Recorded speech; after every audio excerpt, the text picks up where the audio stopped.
Imagine olhar para a Terra e não ver oceanos azuis, florestas verdes ou desertos dourados. Imagine ver apenas um imenso deserto branco, gelado e silencioso que se estende de polo a polo. Há centenas de milhões de anos, isso não foi apenas imaginação. Acredita-se que, em um passado distante, nosso planeta inteiro tenha ficado coberto por uma espessa camada de gelo. Até mesmo o Equador, onde hoje os dias são quentes e ensolarados, era a chamada Terra Bola de Neve. Um período em que o frio não era apenas uma estação, era uma sentença cruel. E o que aconteceu com a vida? Apenas pequenas e improváveis faíscas de sobrevivência, escondidas nas últimas frestas de calor. Mas como um planeta vibrante e vivo se transformou num mundo totalmente congelado, e talvez mais perturbador, isso pode acontecer de novo. Hoje voltaremos no tempo para ver como era a Terra antes dessa era de gelo total, um planeta que estava prestes a ser engolido pelo inverno mais implacável da história. Então, já deixe seu like no vídeo e se inscreva no canal se ainda não for inscrito. Agora, pegue o agasalho, pois é bem provável que o vídeo de hoje congele sua mente. Antes do congelamento. Antes do planeta se transformar em uma imensa bola de neve, a Terra era um lugar completamente diferente. O clima, embora sujeito a variações naturais, mantinha-se quente o suficiente para sustentar oceanos líquidos que se espalhavam por quase toda a superfície. Os continentes eram poucos e dispostos de maneira diferente dos atuais, cercados por mares relativamente rasos e ricos em nutrientes. Não existiam florestas como conhecemos hoje. O verde vinha principalmente de colônias de algas e tapetes microbianos que se espalhavam pelas margens e pelo fundo raso dos oceanos. Esses organismos fotossintéticos trabalhavam silenciosamente, liberando oxigênio na atmosfera. Um processo lento, mas transformador, que vinha moldando o planeta desde bilhões de anos antes. Nos oceanos, a vida ainda era simples, mas já mostrava sinais de diversidade. Micro-organismos prosperavam em regiões costeiras, alimentando cadeias alimentares primitivas. Criaturas microscópicas como cianobactérias e algas verdes eram a base da vida, convertendo luz solar e minerais em energia. O mar era um laboratório vivo, onde a química e a biologia começavam a dançar juntas. O céu tinha uma tonalidade levemente diferente. A composição atmosférica ainda não era igual à que respiramos hoje.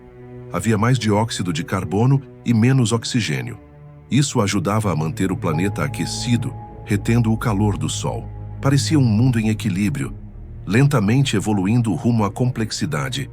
Mas esse equilíbrio era frágil.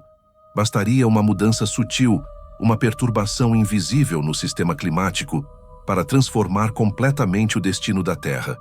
E essa perturbação estava prestes a começar. O início do frio. Mesmo se pudesse existir algum observador consciente naquela época na Terra, ele não poderia ter percebido de imediato. O frio não chegou como um cataclismo instantâneo. Foi um processo silencioso, quase imperceptível no início, mas implacável.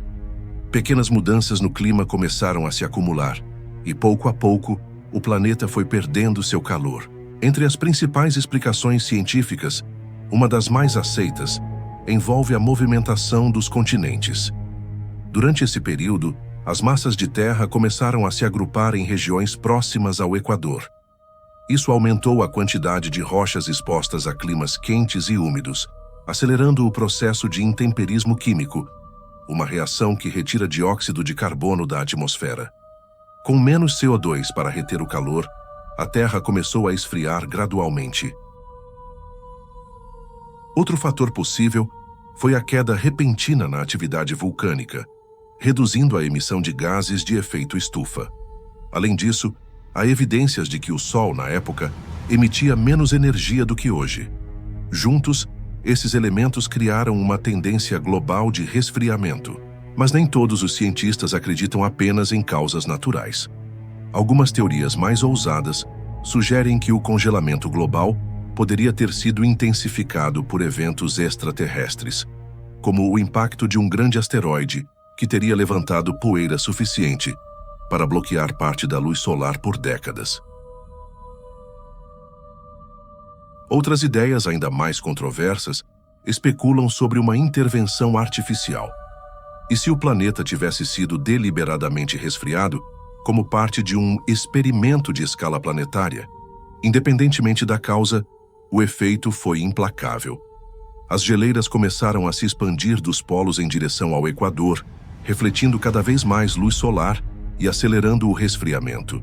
Era um ciclo vicioso, e a Terra estava entrando nele sem volta.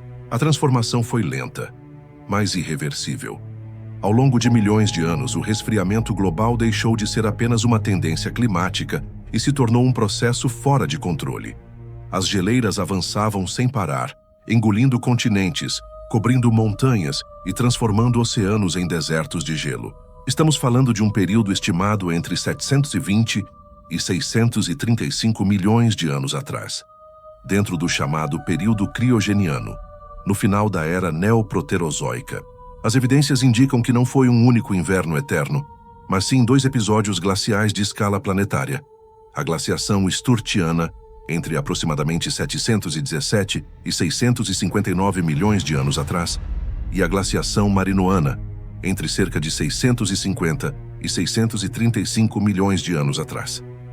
Entre essas 2 fases, houve um breve intervalo mais ameno, mas insuficiente para restabelecer plenamente a vida como antes. Durante o auge dessas eras glaciais, acredita-se que quase toda a superfície da Terra estava congelada, inclusive regiões próximas ao Equador, onde hoje o calor é intenso. O gelo formava uma crosta espessa sobre os oceanos, talvez com vários quilômetros de profundidade. A luz do sol mal penetrava essa camada, mergulhando o mundo em uma penumbra permanente. O efeito estufa natural havia praticamente desaparecido. Com tanto gelo refletindo a radiação solar de volta para o espaço, o planeta afundou num ciclo vicioso de frio extremo. As temperaturas médias globais podem ter caído para cerca de menos 50 graus Celsius em algumas regiões. Para qualquer forma de vida que dependesse de calor ou luz, a sentença era clara: a extinção. Mas, de alguma forma, algumas espécies resistiram.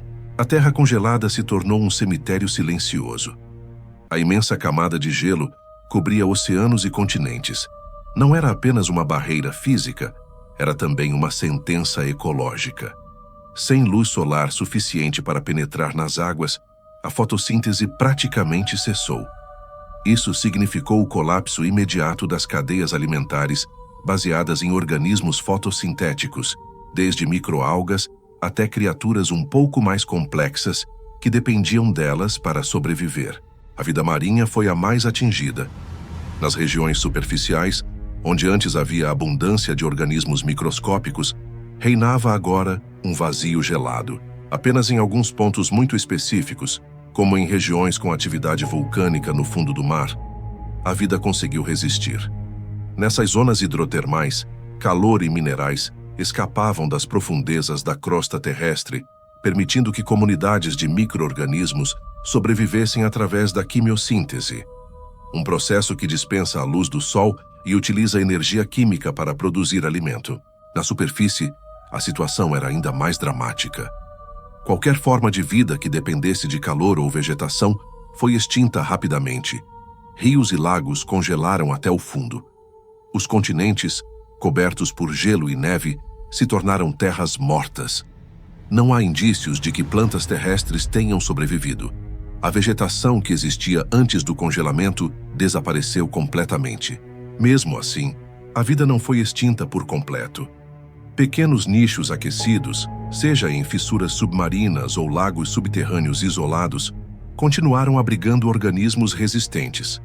Essas populações minúsculas seriam as responsáveis por repovoar o planeta milhões de anos depois, quando o gelo começasse a recuar. Mas o que teria sido capaz de mergulhar o planeta nesse estado extremo por tanto tempo? E se as causas não fossem apenas naturais? A explicação mais aceita pela ciência aponta para um conjunto de fatores naturais, todos atuando juntos, como engrenagens de uma máquina climática descontrolada. O reposicionamento dos continentes, que expôs grandes áreas de rochas a regiões tropicais, teria acelerado o intemperismo químico, removendo enormes quantidades de dióxido de carbono da atmosfera. Com menos CO2 para reter calor, o planeta começou a esfriar. Ao mesmo tempo, há indícios de que o Sol, naquela época, emitia menos energia do que hoje, o chamado paradoxo do Sol jovem fraco. Essa menor intensidade de radiação ajudou a manter o resfriamento, e uma vez que o gelo começou a se espalhar, seu alto poder de refletir a luz solar criou um ciclo vicioso. Mais gelo, menos calor absorvido, temperaturas ainda mais baixas. Mas nem todos acreditam que essa seja toda a história. Há teorias mais ousadas e controversas que sugerem que o congelamento pode ter sido intensificado ou até mesmo iniciado por eventos cósmicos.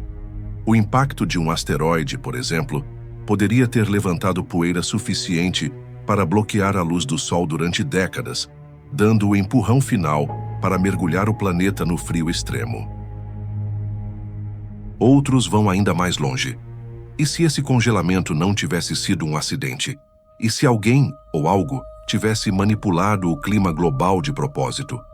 Alguns teóricos da conspiração apontam para a possibilidade de uma intervenção artificial, talvez para reiniciar a vida no planeta, ou até preparar a Terra para um propósito que não conseguimos compreender. O degelo. Depois de milhões de anos aprisionada sob gelo, a Terra começou lentamente a despertar. Algo mudou no equilíbrio climático, e o que parecia ser um inverno eterno deu sinais de enfraquecer. A explicação mais provável envolve a própria atividade interna do planeta. Durante todo o período de congelamento, vulcões continuaram a entrar em erupção, mesmo que ocultos sob o manto branco. Essas erupções lançavam enormes quantidades de dióxido de carbono na atmosfera. Como o planeta estava coberto de gelo, não havia vegetação para absorver esse CO2, nem chuvas suficientes para retirá-lo do ar. Assim, ao longo de milhões de anos, os gases de efeito estufa foram se acumulando, formando uma espécie de cobertor invisível capaz de reter cada vez mais calor. Quando a concentração atingiu níveis críticos, o clima começou a mudar. O gelo, que até então parecia indestrutível, começou a derreter primeiro nas regiões próximas ao Equador, onde a luz solar ainda conseguia penetrar. Esse degelo inicial expôs superfícies escuras que absorviam mais calor, acelerando o processo de aquecimento. Mas o fim da Terra Bola de Neve não foi calmo. O derretimento em escala planetária provocou mudanças violentas, liberação massiva de água doce nos oceanos, alterações bruscas nas correntes marítimas e tempestades sem precedentes. Geólogos acreditam que esse degelo pode ter desencadeado um dos períodos mais extremos de erosão e inundações da história. Foi um renascimento, mas também um momento caótico. E nesse cenário a vida, antes confinada a minúsculos refúgios, começou lentamente a se espalhar novamente, dando início a um novo capítulo na história do planeta. A Terra Bola de Neve é um lembrete de que o planeta onde vivemos já foi capaz de extremos quase inimagináveis. De um mundo coberto por oceanos azuis e vida em expansão, passamos a um globo congelado, silencioso e mortal. A vida, reduzida a pequenos nichos escondidos, resistiu apenas por um fio. Mas esse fio foi suficiente para que, milhões de anos depois, surgissem os mares, as florestas e nós. A ciência ainda busca entender todos os detalhes desse evento. Foram apenas forças naturais que mergulharam a Terra no frio mais extremo da sua história? Ou existe algo que ainda não conseguimos explicar? Uma peça do quebra-cabeça que permanece oculta? Talvez nunca tenhamos todas as respostas, mas uma coisa é certa. Compreender a Terra Bola de Neve não é apenas olhar para o passado, é também refletir sobre o futuro. Porque se o planeta já congelou uma vez, o que nos garante que não possa acontecer de novo? E agora eu quero saber de você. Será que esse congelamento foi apenas uma obra do acaso cósmico? Ou havia um propósito oculto por trás dele? Deixe sua opinião nos comentários. E se você gosta de explorar os mistérios da ciência e do universo, já se inscreve no canal. Ative o sininho para não perder as próximas histórias. E claro, deixe seu like no vídeo e compartilhe com quem também gosta de se perder em reflexões sobre o passado e o futuro do nosso planeta. Até o próximo vídeo aqui no Bem Provável.